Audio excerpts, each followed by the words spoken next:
আমাকে প্রপোজ করলে আমি রাজি হব না গাইজ। মানে কি একটা অবস্থা। আমি একটা জিনিস বুঝি না, আপনাকে প্রপোজ করবে কে? बात तो सही है।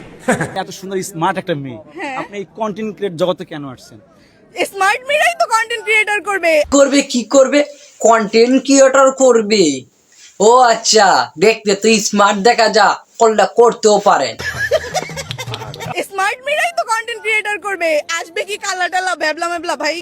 अच्छा কথাটা শুনেন, কন্টেন্ট ক্রিয়েটর করলে স্মার্ট সুন্দর মেয়ের দরকার নাই। কারণ স্মার্ট করতে স্কিল আর প্রতিভা দেওয়ানো লাগবে, নাইলে এটা করা যেত না। নিঃসন্দেহে তুই ঠিক কথা বলেছিস। যেটা বললাম স্কিল বা প্রতিভা, এটাগুলো আপনার মাঝে চিটাপুটাও নেই। আপনি মনে করছেন যে আমি সুন্দর, আমি একটা ছেলের কাছে গেলে আমাকে ইন্টারভিউ দিবে?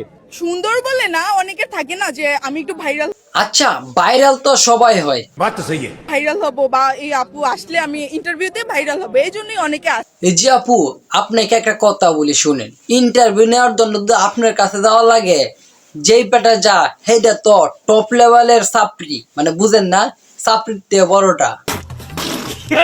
এই ভিডিও দেখে যদি কোনো ছেলে প্রপোজ করে তাহলে কি করবে? এই আপুরে প্রপোজ করব একমাত্র আপনার মতো সাপ্রি যারা আছে না, এরাই প্রপোজ করব, এছাড়া কেউ প্রপোজ করতো না। আমাকে প্রপোজ করলে আমি রাজি হব না গাইস। আমার হচ্ছে বয়ফ্রেন্ড আছে, তো আমাকে কেউ প্রপোজ করলো না। আমাদের বালের টাকা পড়ছে আপনারা প্রপোজ করার জন্য। এই ভিডিও দেখার পরে যদি আপনার বয়ফ্রেন্ড আপনার সাথে সম্পর্ক রাখে, তাহলে মনে করবেন এটাও টপ লেভেলের সাপ্রি।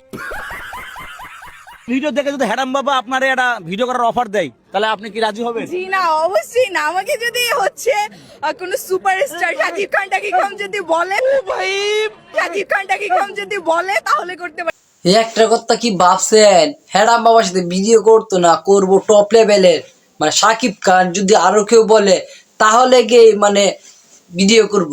আর সাকিব খানের পালে টাকা পড়ছে, তোর মতো একটা সাপ্রি টিকটকারের সাথে ভিডিও করতো, আর খায়া কাম পাইলে না।